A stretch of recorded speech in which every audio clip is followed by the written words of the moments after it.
Good day, Africa. Hello, Africa. Everybody in Africa or in the diaspora. We are so glad that today we speak of the plight of African people who were kidnapped and taken to the Americas, especially in North America. With this movement, we are trying to tell the whole world that the descendants of slaves have a right, an inherent right, to come back to Africa anytime and enjoy the legacy that was left behind by their ancestors. No law can deprive Africans their roots. Africans, by the virtue of their skin, have a title deed to be in Africa. They have all the right to be in Africa. We are saying reparations cannot be determined by the descendants of slave masters, but reparations will be determined by the slave themselves. I am so impressed by the group from Alabama, Mobile, Tuskegee, in America, who have stood up and made sure that what was left behind by people like Martin Luther King and Malcolm X cannot die. Where what was left by people like Rosa Parks cannot die. We in Africa feel the pain every time anybody dies in America, killed by cops or the supremacist, the racist and white supremacists in America. We feel the pain. We cannot sleep. It affects us every day, and we cannot rest. We are saying the Africans in America should know that today in South Africa we have a new king with an open mind, who has said there will be a place for any African, no matter which place of the world you are. You must know that you are an African, and in the Zulu kingdom, your place is open. We know that Africa did not have borders until 1884, when the greedy Europeans thought that because they were fighting, it's not that the issue about dividing Africa into the borders that are present today was any innovation. It was based on greed and also a way to find a solution, because the Europeans were actually fighting over the land in Africa and resources in Africa. So they made a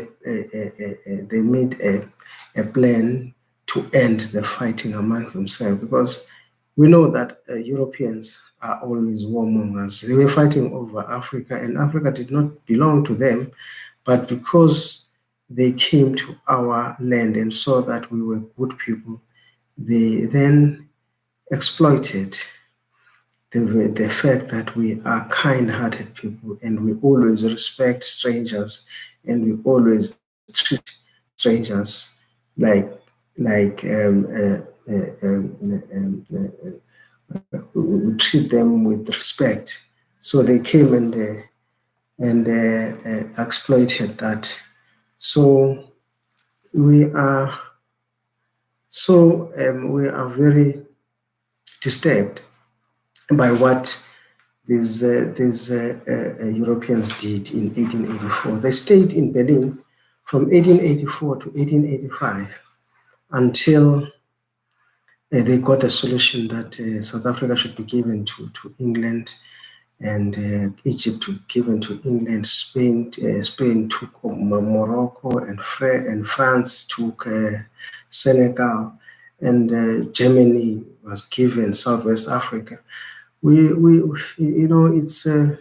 It's heartbreaking to think that people can just decide about other people, and we did not say anything. We haven't said anything about that, but now we are saying those borders that were created in Berlin should not prevent those Africans who were kidnapped from Africa to come back to any part of Africa and restore their dignity. This is a process of dignity restoration.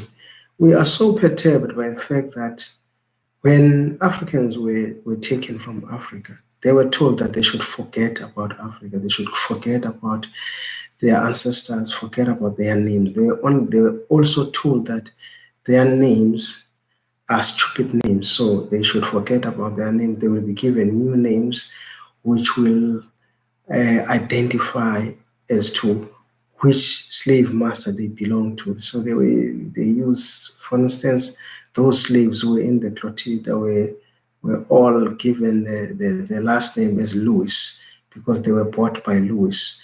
Now, but some of them refused. They said, we will keep our name.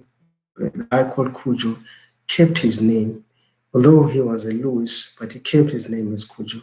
And they have done so in Africa Town.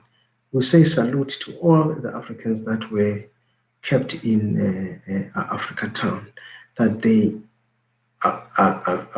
under those circumstances, they were able to restore their dignity, to keep their dignity, and did not allow that their humanity must be eroded in the fact that if anything that is African is stupid, if you want to be in favor of your left slave masters, you must adopt their names and use their names and forget about your name and where you came from. We salute all those Africans, and we are saying your struggle cannot go in vain. We salute the Tuskegee. We know the Tuskegee people were very brave people. They fought in the war.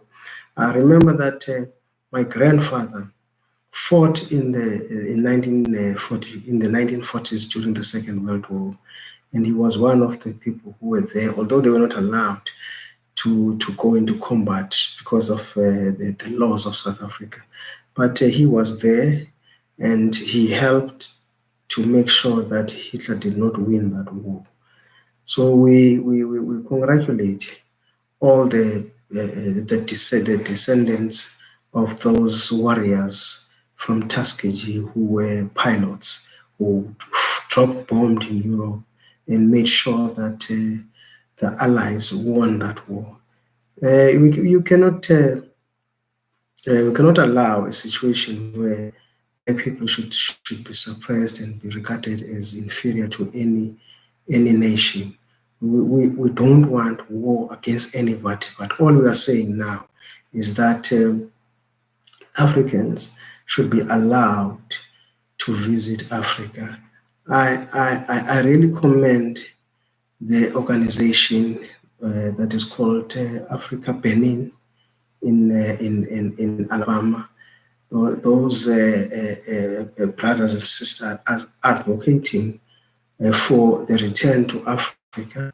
We will definitely, with our king, make sure that this idea and this desire to change the lives of those who were kidnapped in Africa to be made pariahs in a foreign land is not left to chance. We will take steps. We will make sure that their lives are changed and their dignity is restored.